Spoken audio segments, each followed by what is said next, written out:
Šiandien švenčiame ketvirtąjį gavėnios sekmadienį skirtą šventajam Jonui Pakopininkui, šventajam vienuoliui asketui, palikusiam mums vieną tokių stipriausių dvasinių vedlių knygą, kuri vadinasi Dangiškosios kopėčios.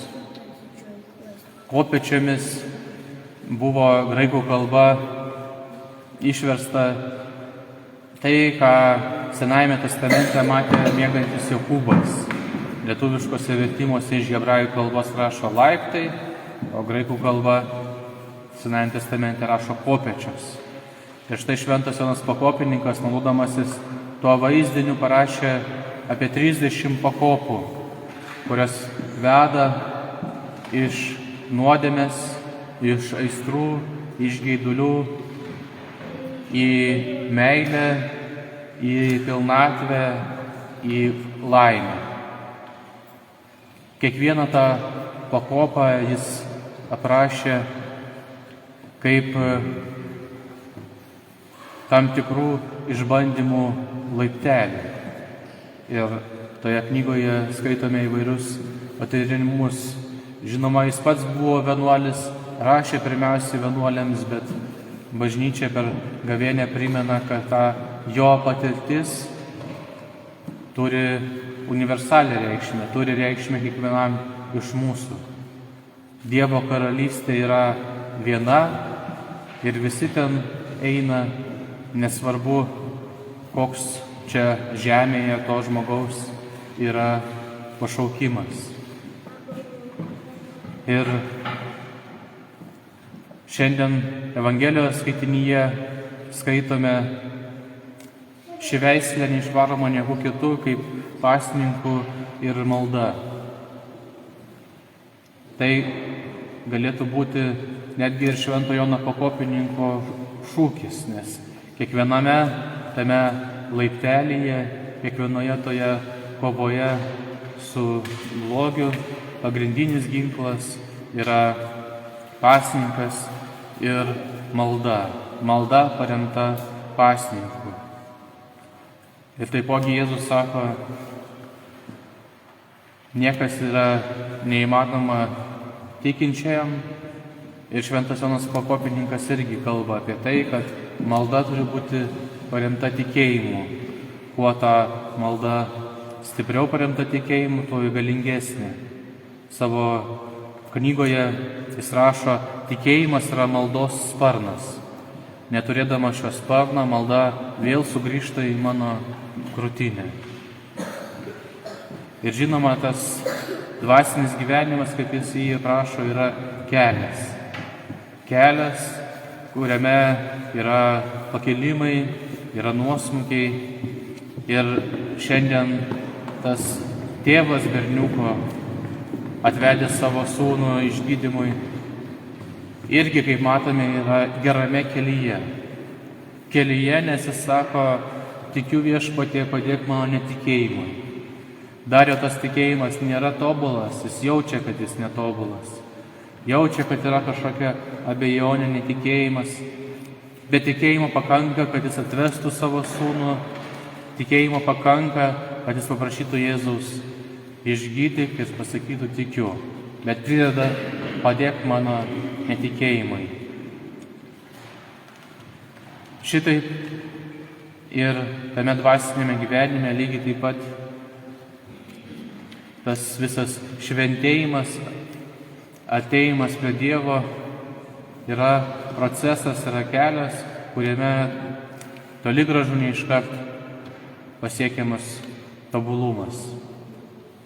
Dabar, kai keliaujame pasninku, iškeldama švento Jono Pakopininko pavyzdį, bažnyčia tarsi mus taip drąsina, ragina, kad bandytumėm ir savo gyvenime laikytis tos susilaikymo askezės dvasios ir pabandytumėm gavėnią vertai išgyventi.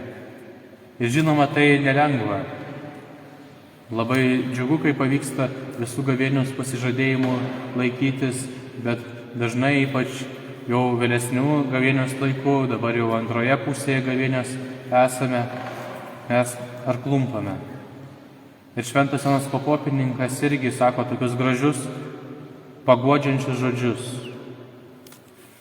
Jis sako, nenusigask, jei net ir kasdien krenti, ir neatsitrauk nuo Dievo kelio, bet stovėk drąsiai. Ir be abejonės angelas, kuris tave saugo, gerbs tavo kantrybę. Nuolatinis tikėjimas, kad parklupę mes vėl galime atsikelti, nuolatinis sugrįžimas ir laikymasis Dievo, tai irgi darybę ugdantis dalykas, kantrybės darybę ugdantis dalykas. Ir apaštalas Paulius mums šiandien pateikė Abraomo pavyzdį, kaip žmogaus, kuris turėjo didžiulę kantrybę.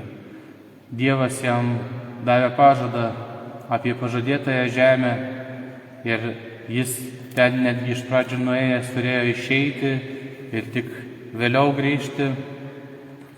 Davė jam pažadą apie tai, kad iš jo atsiras didi tauta, bet tai įvyko dar vėliau, jis to netgi gyvas nepamatė čia žemėje. Ir vis tiek jis visuomet buvo kantrus ir visuomet sekė Dievo valia. Nuolat laikėsi Dievo ir nuolat buvo jam ištikimas. Ir ta Abraomo ištikimybė ir yra didžiausias krikščioniškojo tikėjimo pavyzdys. Kita vertus, apaštalas Paulius šiandien mums sako, iš kur gimsta tas tikėjimas, iš kur gimsta ta kantrybė, įsitikinimas, kad viskas bus gerai. Jis sako, tarsi inkarą turime turėti savo viltį Kristumi, kad jis niekada mūsų nepaliks, kad jis visuomet viską suklostys taip, kaip yra geriausia.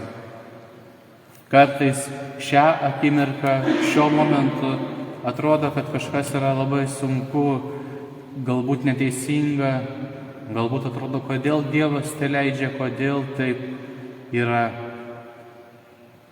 Bet jeigu mes turime viltį Dieve tarsi inkarą, tada mes tas gyvenimo audras praplauksime, nes mes suprantame, kad šią akimirką, šioje vietoje mes galbūt nematome to prasmės. Galbūt nematome, kodėl tai vyksta ir kur link visą tai klostosi.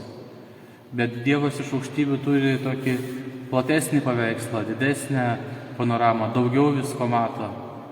Ir kaip Abraomas tikėjo, turi savo planą, turi savo